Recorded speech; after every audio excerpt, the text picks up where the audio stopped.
Assalamualaikum warahmatullahi wabarakatuh. Kembali lagi dengan Kak Sar. Di video kali ini kita akan bahas tentang nilai ambang batas seleksi kompetensi P3K, pegawai pemerintah dengan perjanjian kerja untuk jabatan fungsional tahun anggaran 2023. Oke, kita langsung lihat keputusan Menteri Pendayagunaan Aparatur Negara dan Reformasi Birokrasi Republik Indonesia atau Kemenpan RB nomor 652 tahun 2023. Oke, kita lihat ya, kita bisa langsung ke bagian memutuskan. Baik, kita lihat di poin yang pertama, seleksi kompetensi pengadaan P3K tahun 2023 ini meliputi apa aja? Kita lihat di sini ada seleksi kompetensi teknis, seleksi kompetensi manajerial, dan seleksi kompetensi sosial kultural. Selanjutnya di poin kedua, seleksi pengadaan pegawai pemerintah dengan perjanjian kerja tahun anggaran 2023 dilakukan dengan mempertimbangkan integritas dan moralitas. Oke, ini poinnya ya. Integritas dan moralitas yang dilaksanakan dengan wawancara. Oke, ada wawancaranya. Ketiga, materi seleksi kompetensi sebagaimana dimaksud pada diktum pertama dan wawancara sebagaimana dimaksud pada diktum kedua meliputi apa saja? Kita ada poin A, poin B, dan poin C. Oh, sama D ya, tadi wawancara. Tadi 3 itu, A, B, C itu soal yang ini ya, seleksi kompetensi teknis, kompetensi manajerial, kompetensi sosial kultural, plus wawancara. Jadi ada 4. Materinya apa aja? Yang pertama, materi kompetensi teknis. Oh ya, nanti di video ini Kasar akan kasih rangkumannya ya. Jadi dari kita mengamati Kemenpan RB nomor 652 tahun 2023 ini, Kasar udah bikin rangkumannya dan bisa teman-teman screenshot dan dilihat-lihat lagi, diingat-ingat untuk jadi acuan belajar ya. Kayak yang pertama di sini, materi kompetensi teknis. Ya, materi kompetensi teknis bertujuan untuk menilai penguasaan pengetahuan, keterampilan, dan sikap atau perilaku yang dapat diamati, diukur, dan dikembangkan yang spesifik berkaitan dengan bidang teknis jabatan. Oke, di sini materi kompetensi teknis ini, kata kuncinya berkaitan dengan bidang teknis jabatan. Spesifik berkaitan dengan bidang teknis jabatan.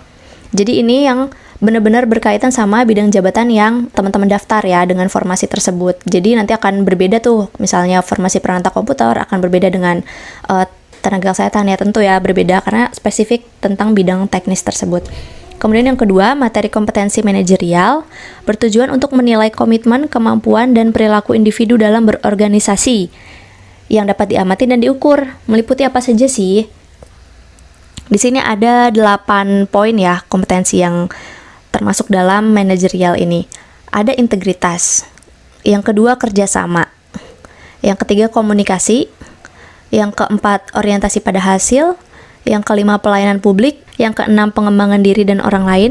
Jadi tidak pengembangan diri sendiri ya, tidak egois, tapi juga bisa membantu yang lain dalam kerjasama gitu. Yang ketujuh, mengelola perubahan. Dan yang kedelapan, pengambilan keputusan. Nanti lebih lanjutnya kita bahas di soal-soalnya gitu ya, di contoh-contoh soal. Selanjutnya, bagian C, materi kompetensi sosial kultural bertujuan untuk menilai pengetahuan dan sikap terkait pengalaman berinteraksi dengan masyarakat majemuk.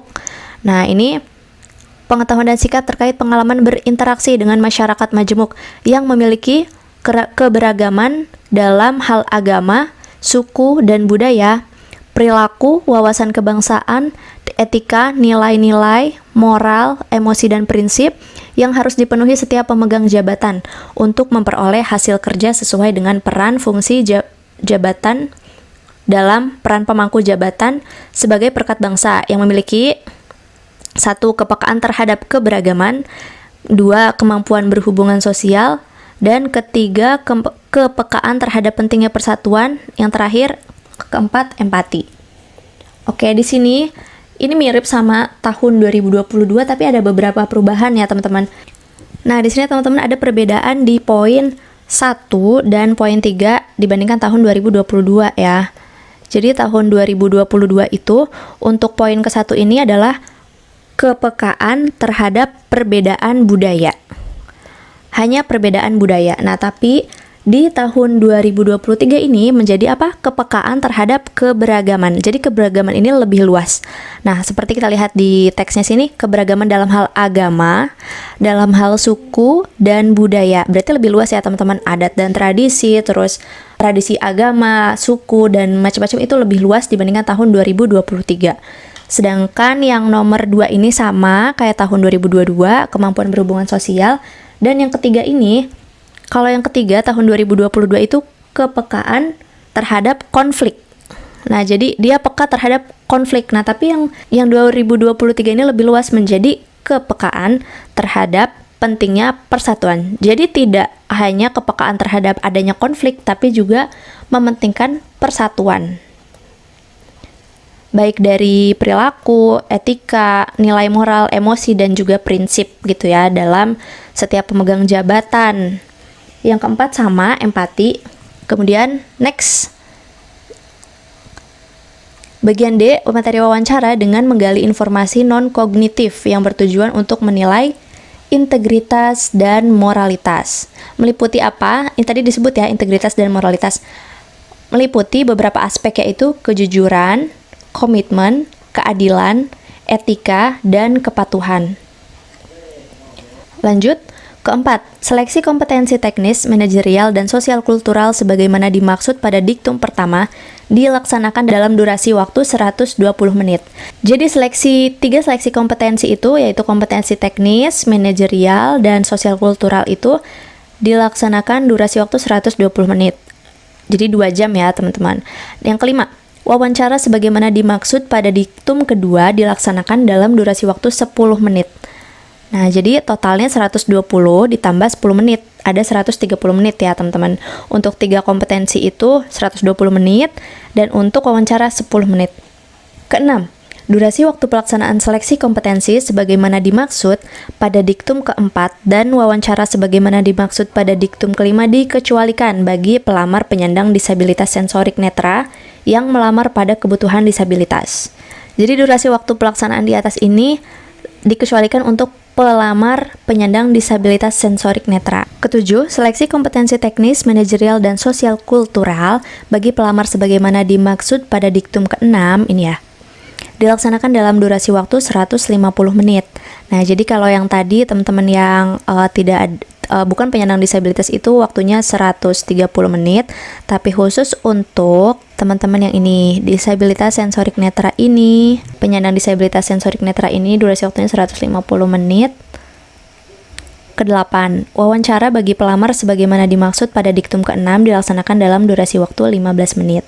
Jadi untuk teman-teman yang punya disabilitas sensorik netra itu waktunya 150 menit untuk 3 kompetensi dan 15 menit untuk wawancara. Jadi 150 ditambah 15. Gitu ya. Kalau yang biasa itu 120 plus 10, jadi 130 menit totalnya. Kesembilan, jumlah soal keseluruhan seleksi kompetensi sebagaimana dimaksud pada diktum pertama dan wawancara sebagaimana dimaksud pada diktum kedua adalah 145 soal. Dengan rincian, A. Seleksi kompetensi teknis sejumlah 90 butir soal. B. Seleksi kompetensi manajerial sejumlah 25 butir soal. Seleksi kompetensi sosial kultural sejumlah 20 butir soal. D. Wawancara sejumlah 10 butir soal. Oke, ini Kasar udah bikin rangkumannya. Ada di sini.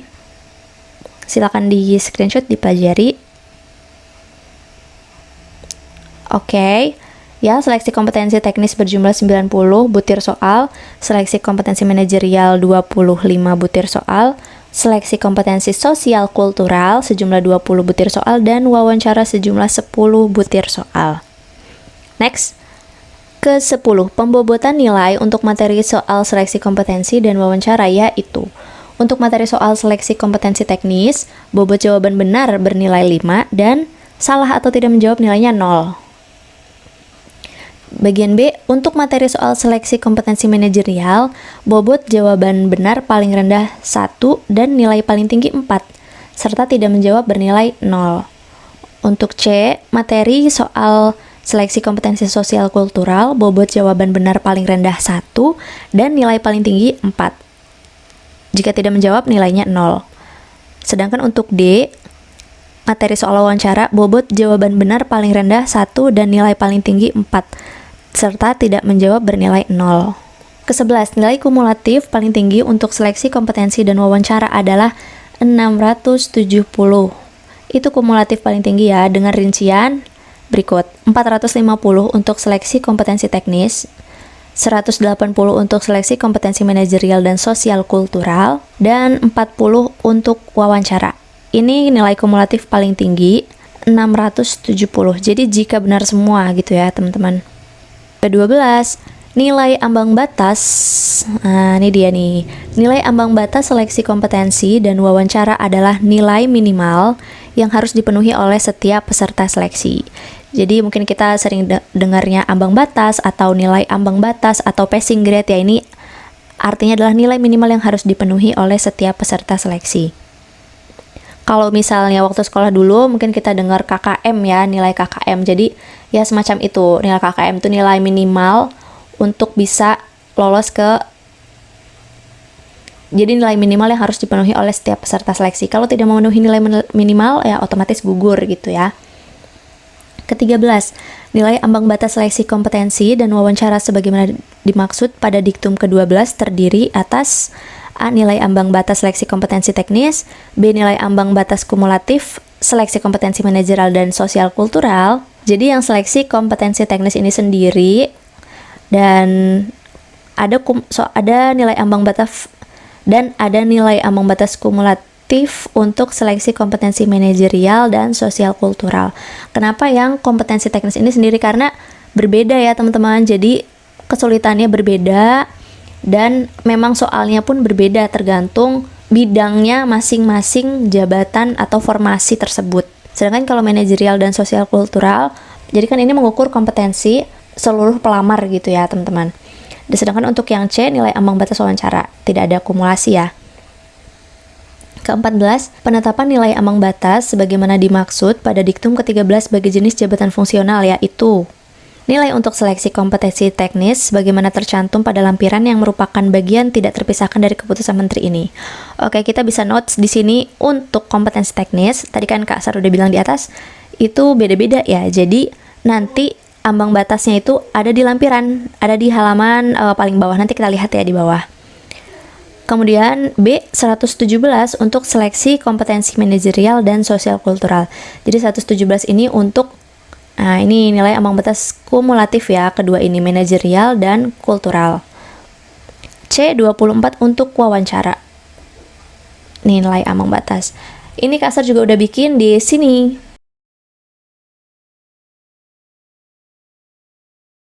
Ke-15, keputusan ini mulai berlaku sejak tanggal ditetapkan dan apabila di kemudian hari terdapat kekeliruan akan diubah sebagaimana mestinya.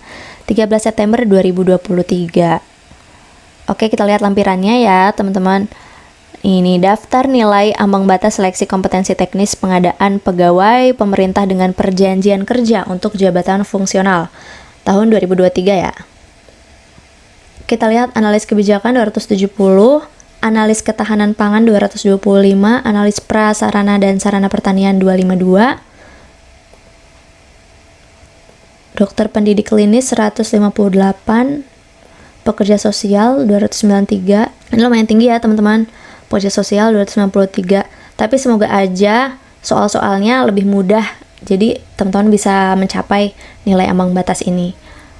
270, 180. Ini bisa dilihat ya. Pengendali organisme pengganggu tumbuhan 252, peranata komputer 270, statistisi 270, analis kebijakan 270, analis ketahanan pangan, analis pasar hasil pertanian, analis prasarana dan sarana pertanian sama 252. Arsiparis, ini ahli muda ya, tadi di atas ahli madya. 158, 270, 225, 270. Oke, teman-teman bisa lihat sendiri. Ini Kak Sar tandain yang tinggi, yang lumayan tinggi ya. Pengelola pengadaan barang dan jasa. Ini lumayan 293. Hampir 300 ya. Ya, teman-teman bisa pause atau nanti download sendiri ya, cari di JDIH. Ini tinggi nih. Analis data ilmiah 315, ahli pertama analis data ilmiah.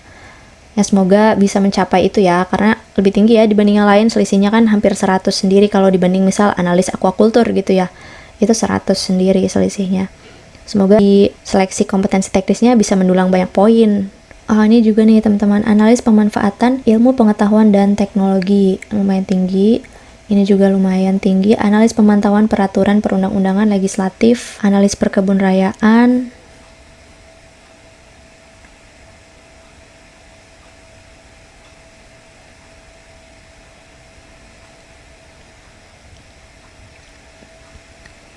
Ini juga pekerja sosial, penata kehakiman. Oh, ini ada juga nih 338. Tinggi banget ya teman-teman, ahli pertama peneliti. Selanjutnya oke 225. Ini pengelola pengadaan barang dan jasa. Oh iya, tadi di atas juga ada ya kayaknya ahli media atau ahli muda. Ini ahli pertama. Ini ada lagi pengembang kurikulum, ahli pertama 338. Lanjut lagi, mana nih yang tinggi-tinggi ya. Ini penyuluh sosial, ahli pertama perekayasa, ahli pertama perencana.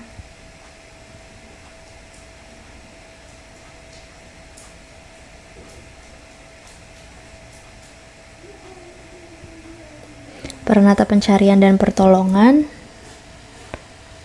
teknisi perkebun-rayaan,